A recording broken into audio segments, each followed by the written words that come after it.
What's up guys, Barry Gaming here, back with some more Idle Heroes, and today we are doing yet another account tune-up for another one of our Skerei Generals. This time, you probably all know him from the live chats, Tartarus, so we're going to be checking out two of his accounts since we've kind of looked at this one before on stream. We've definitely looked at it on stream before, but we're going to go over it, give some recommendations, figure out where the game plan needs to be set up, and after that we will jump over to the second account he wants some help with as well. So started off, let's take a look at the heroes. We have a lot of 10-star projects in the works, but two of them are support, so that's really solid. We have a 5 E5 Horus. That is really good. Awesome start to an account. No withered armor, but not a big deal. Barrier of Destiny is a good substitute for it. And we do have a block HP stone, so that is perfect with the full warrior gear. And of course we have that Steam Fantasy, which is amazing for Sealand. Our other hero that we are building is an E3 Garuda. Nice. 6-star gear, perfectly fine. Holy Stone, perfectly fine. But of course it doesn't look like there's any other pay-to-win artifacts really on this account. Attack crit, it's solid enough. Not bad. Eventually, you probably want to get like an Echo of Death on here at the very least. But yeah, besides that, there aren't really other artifacts to use on this account right now. So for now, it's good. Definitely try to get a Kiss a Ghost coming up in the future. If not Kiss a Ghost, even Staff of Punisher will work. Either one of them are very good for Garuda. She can be absolutely devastating in the mid game. So really good there. No skins from the look of it, but again, not a big deal. So overall, keep working on that Garuda. Looks like a good game plan. We do have a 10-star Amun-Ra, which is great, with energy. No split gear though, huh? You know, honestly, if I were you, I would probably consider doing this instead to get more HP. The 5-star piece gives you more attack, but it's Amun-Ra. You really don't care about attack. And with this, you're getting 14% more HP, so it's definitely strong. Speed HP, that's great. Just level it when you can. But since she is a 10-star, the speed doesn't really matter that much, just because she's not going to go first anyway. And then it looks like no skin on her either, but overall, really solid. So those top three are perfect for PvE, for PvP, whatever. Let's take a look at the PvE heroes real quick. Heart Watcher. That's a fine setup. Again, same with Heart Watcher. You're not using her for her attack. I would honestly do something like this on her as well. Get her more HP, more survivability, be much better. Definitely change up the stone when you can. I mean, it looks like you you actually have a lot of dust. I would get this one up to at least a C1 stone and get something like an HP stone. Energy, that's perfectly fine. You could always use this as well for more crit chance and more HP when you're in PvE, so that could help. And then of course we have Sigmund, also the PvE hero. It's fine leaving a full 5-star set on. Stone you might want to get a little bit up if you want him to do some damage as well, but honestly, Sigmund is just here for the support. He's there to buff up your PvE damage, just like Heart Watcher. If he's not doing that much damage, once again, I would change over to two 4-star pieces just to give him more health, and probably try to find a damage reduce artifact for him. So that would be good. But looks like for PvP, we're probably running Horus, Garuda, Amun-Ra, and then I would say Penny, Cruz, Gustin. Looks like we have an Asmodel being built. Not the best hero, but I mean, if it works for you, it works for you. Overall, I'm not a big fan of them right now, but it all comes down to your PvP meta on your server. Cruz, absolutely amazing. Once again, with Cruz, I would take the time and do this right here. Swap it over, get more HP, because you want him to not get one shot. Because if there are E5s around, especially E5 Pennies and Garudas, you want to try to avoid him getting one shot, no matter what. And lastly, Gustin as well. Same thing here. I would just switch everything over to two-piece. That will give you more HP. Again, you're not in it for the damage for Gustin. You're in it for the support. So, as far as PvP goes, slot 1, Horus. Slot 2, Cruz. And then the whole back line should be Penny, Gustin, Garuda, Amun-Ra. And overall, that's a pretty solid lineup. These are really good heroes for PvP, so you're definitely on the right pace. You're on the right track. Looks good. Looks like you got some more Gustin copies as well to get him to 10-star eventually. Garuda. Any Garuda copies? Yep. So definitely focus all of your food. Do not keep building up a 9-star for any of these other heroes. Build 10 stars and get this Garuda to E5 ASAP. Definitely what you need to do. Bag wise, looks like you're saving up a little bit of resources here and there. We have a collector here. Oh wow, you got a lot of quests. That's interesting. I usually just pump them out and use them immediately, but it's all up to you. Got a lot of resources, so when you do find a hero you want to build, and you also have some of these soul symbols, which is great as well. As far as hero copies go, more Horus, can't go wrong with that. But you do have a Penny copy for whenever you want to start enabling her. But again, I wouldn't start enabling Penny until after your Garuda is E5. No other real artifacts to look at. Let's take a look at Sealand, see what we have done. Oh, awesome. That's right. I think, yep, he got 18 done for that, so that is really solid. Beyond that, there's really nowhere else you're going to be able to push. The only other thing you could do, since you do have a 10-star Amun-Ra, make this Aspen a 6-star, get, let's see what, get two more Amun-Ra, baby Amun-Ras for the time being. Don't enable her just yet. Get those baby Amun-Ras and try to get a couple baby carries as well, and run Amun-Ra, 6-star Aspen, 2 baby Amun-Ra, 2 baby carry, and that could actually get you pretty far in Dark Sealand to get you some more progress. You might be able to even get up to like 17, 18 with some really good RNG luck, and then you'll start being able to collect the light and dark crystals instead of the regular ones because the rewards are so much better. But pet, fully maxed out Phoenix. Yep, there we go. Perfect.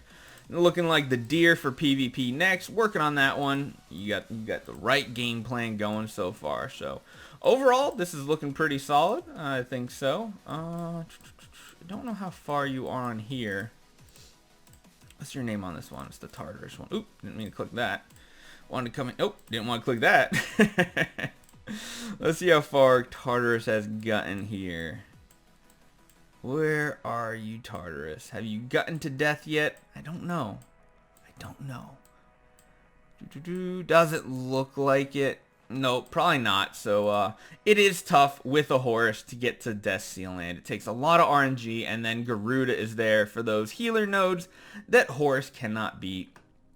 But yeah, good game plan, good idea. Looks like you got past a mim wave recently, or no, you're coming up to one. That's what it is.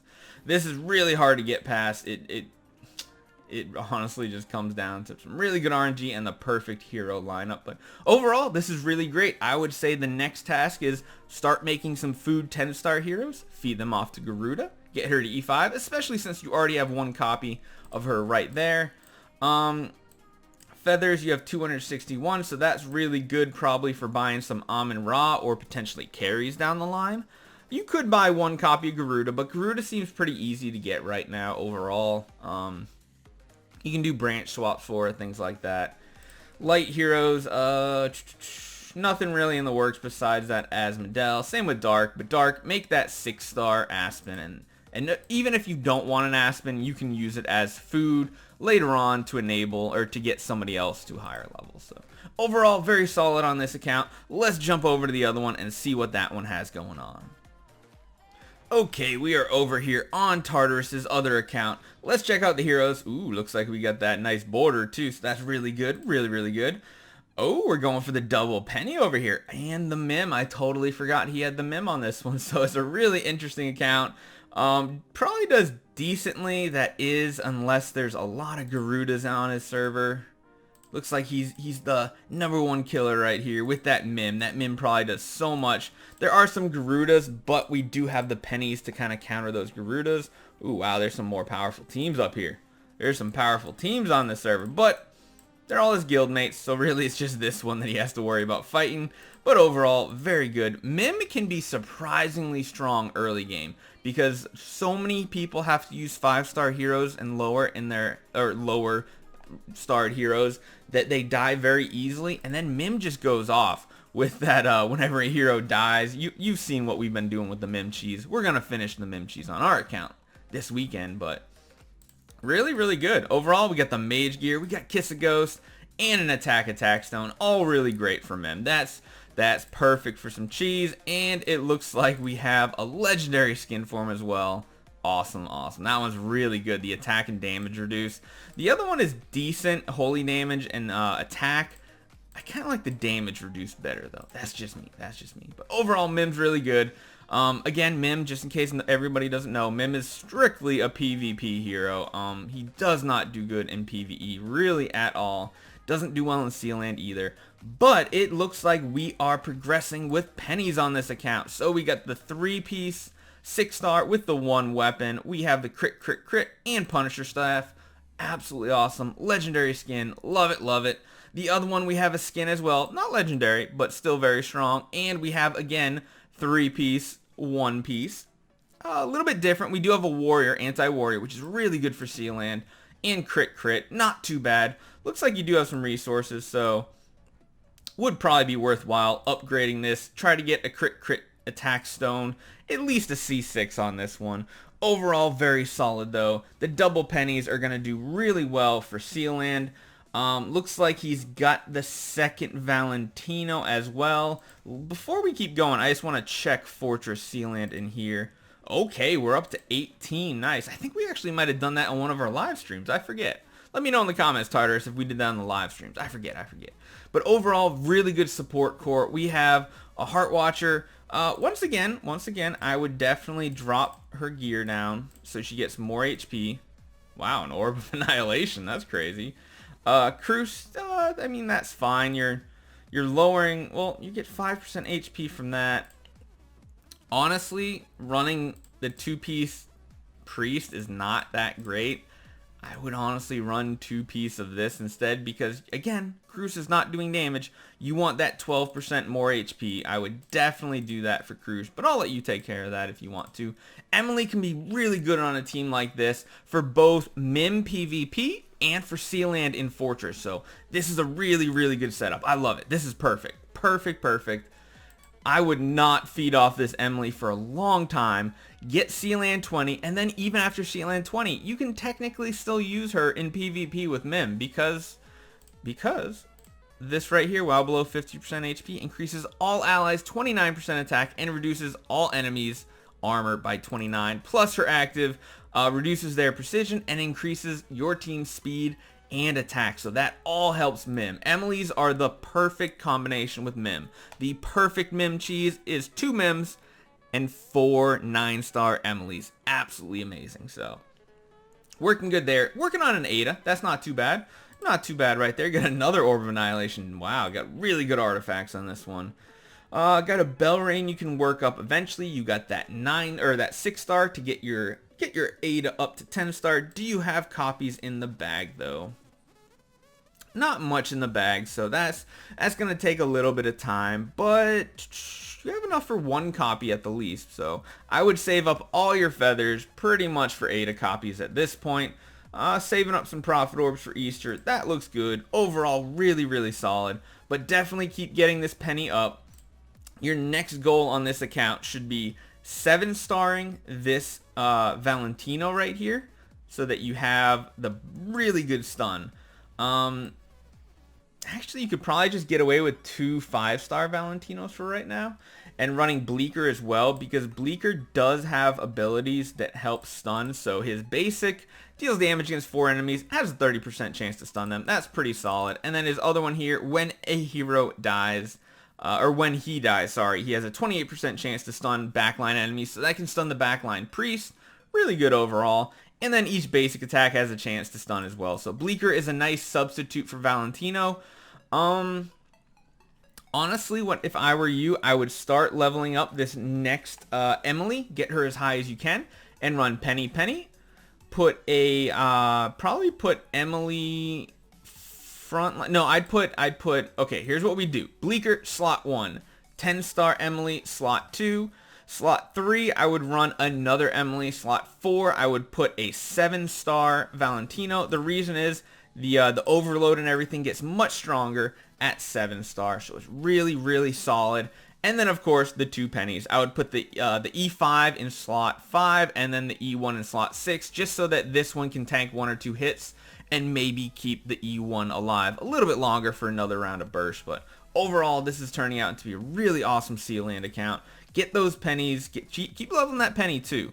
I would probably prioritize penny over the Ada personally.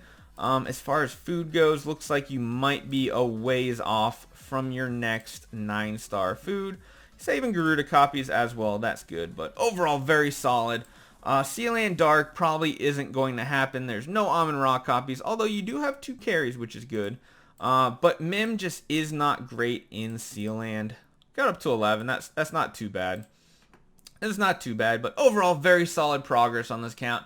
Focus everything on your Fortress Sealand, so definitely make this Valentino a 6-star and then a 7-star.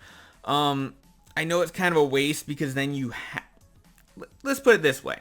You need 7-star really. That's what most people complete it with, but you have 2 pennies, so you could probably get away with 2 5-star Valentinos, so you're not wasting food. Because once you make Valentino 7-star, you have to make them 9 before you can feed them off.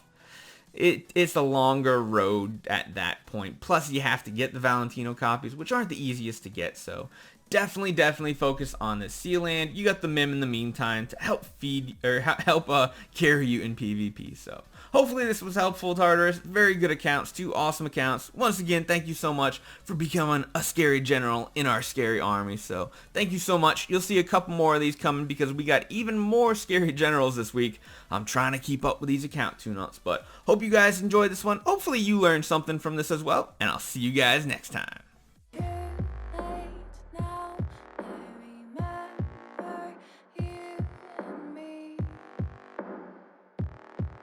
How careless we could be.